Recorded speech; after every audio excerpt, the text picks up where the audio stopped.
நீங்கள் இன்னும் நம்ம சேனலுக்கு சப்ஸ்கிரைப் பண்ணலைன்னா இப்போ உடனே சப்ஸ்கிரைப் பண்ணுங்கள், ஷேர் பண்ணுங்கள், கமெண்ட் பண்ணுங்கள். Hi hello friends, welcome to our channel. இன்றைக்கி நாம் எங்கே வந்திருக்கோம்னா, சென்னை ஈசிஆர் ரோட்டில் இருக்கிற நித்திய கல்யாண பெருமாள் கோயிலுக்கு தாங்க வந்திருக்கோம்.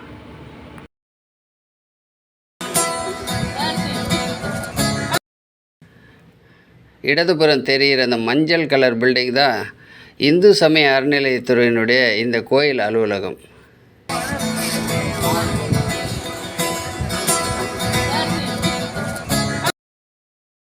இந்த கோயிலில் நிறைய சிற்பங்கள் கலை அழகோடவும் ரொம்ப அற்புதமாக இருக்குங்க. அதில் சில சிற்பங்களை பார்க்கலாங்க. கழுகாச்சலமூர்த்தி, ஹனுமார், கச்சப உருவுடன் விஷ்ணு, குழலோதும் கண்ணன், அம்பேயும் மன்மதன், முனிவர், ஹனுமார், வாயில் காப்போன்,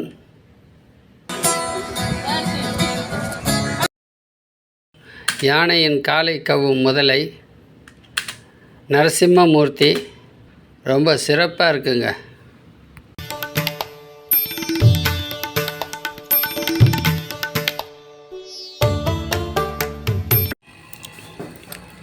கிபி 10ஆம் நூற்றாண்டில் எழுதப்பட்ட கல்வெட்டுகள் இக்கோயிலில் உள்ளன. ராஷ்டிரகூட மன்னன் 3ஆம் கிருஷ்ணாவால் கிபி 959ஆம் ஆண்டைய கல்வெட்டு மிகவும் தொன்மையானது என கூறப்பட்டுள்ளது.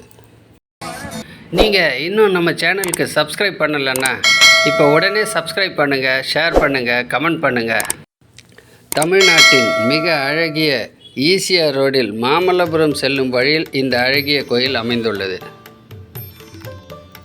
அருள்மிகு நித்திய கல்யாண பெருமாள் திருக்கோயில் 108 வைணவ திவ்ய தேசங்களில் 62வது திவ்ய தேசமாகும். திருமங்கை ஆழ்வாரால் மங்களாசாசனம் செய்யப்பட்ட திருக்கோயிலாகும். நித்திய கல்யாண பெருமாள் கோயில் 1400 ஆண்டுகளுக்கு முற்பட்டது. கிபி 7ஆம் நூற்றாண்டில் பல்லவர்களால் கட்டப்பட்ட மிக பழமையான ஒரு கோயில்.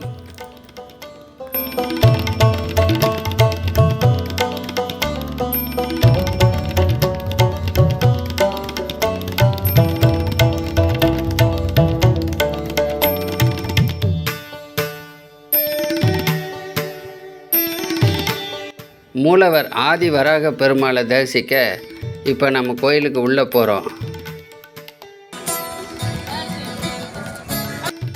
மூலவர் ஆதி வராக பெருமாள் பூமாதேவி தாயாரை தனது இடபாகத்தில் ஏந்தி கொண்டு மிக அற்புதமாக காட்சியளிக்கிறார். நல்ல தரிசனம் கிடைச்சதுங்க. இது தாங்க அரங்கநாயகி தாயார் சன்னதி. கிழக்கே பார்த்த திருக்கோலத்தில் தாயார் காட்சியளிக்கிறார்.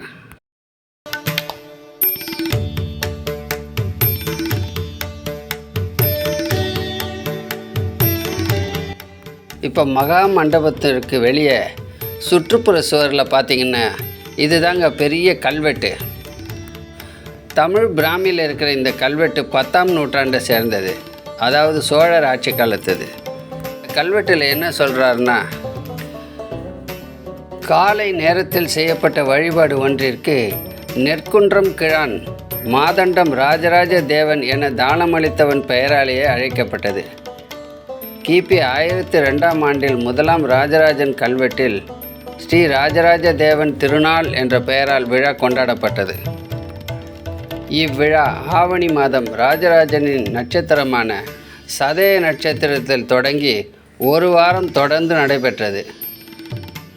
இறுதி நாளன்று தேர் திருவிழா, தெப்பத் திருவிழா போன்றவை நடத்தப்பட்டன. அத்துடன் திருப்பரி சாத்தம், திருமஞ்சன நீராட்டுதலும் நடைபெற்றது என கல்வெட்டுகள் கூறுகின்றன.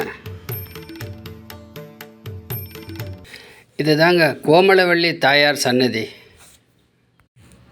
புதுசாக கல்யாணம் முடித்த 2 ஜோடிகள் இங்கே தரிசனம் பண்ணிக்கிட்டு இருக்காங்க. அருமையான தரிசனம் கிடச்சிது.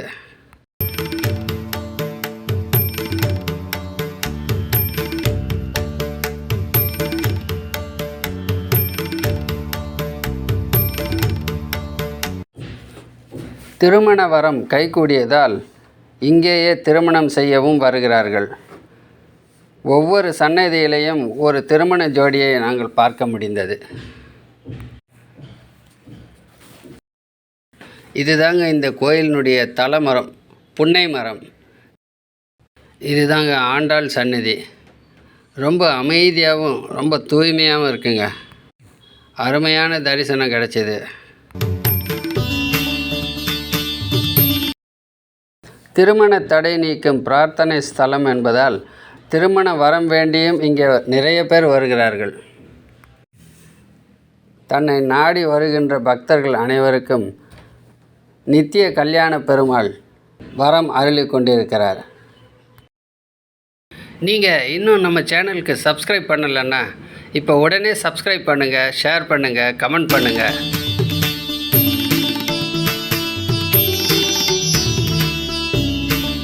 கோயிலுக்கு வெளியே இருந்து இந்து சமய அறநிலையத்துறை இந்த கோயிலை மிக சிறப்பாக பராமரிக்கிறாங்க. கோயிலுக்கு உள்ளே இருந்து இந்திய அரசின் தொல்லியல் ஆய்வுத்துறை மிக சிறப்பாக பராமரிக்கிறாங்க. ரொம்ப அற்புதமான ஒரு கோயிலுங்க. நீங்கள் அவசியம் பார்க்க வேண்டிய கோயில்.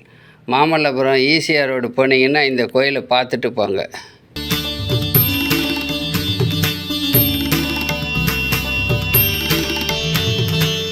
இது இந்த கோயிலினுடைய வராக தீர்த்த குளம். திருக்கோயிலுக்கு வெளியே மேற்கு மாட வீதியில் அமைஞ்சிருக்குங்க.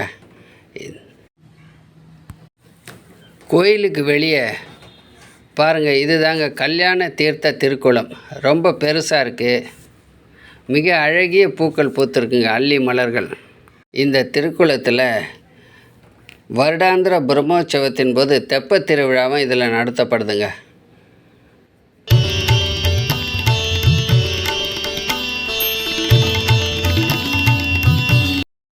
நீங்கள் இன்னும் நம்ம சேனலுக்கு சப்ஸ்கிரைப் பண்ணலைன்னா இப்போ உடனே சப்ஸ்கிரைப் பண்ணுங்கள், ஷேர் பண்ணுங்கள், கமெண்ட் பண்ணுங்கள்.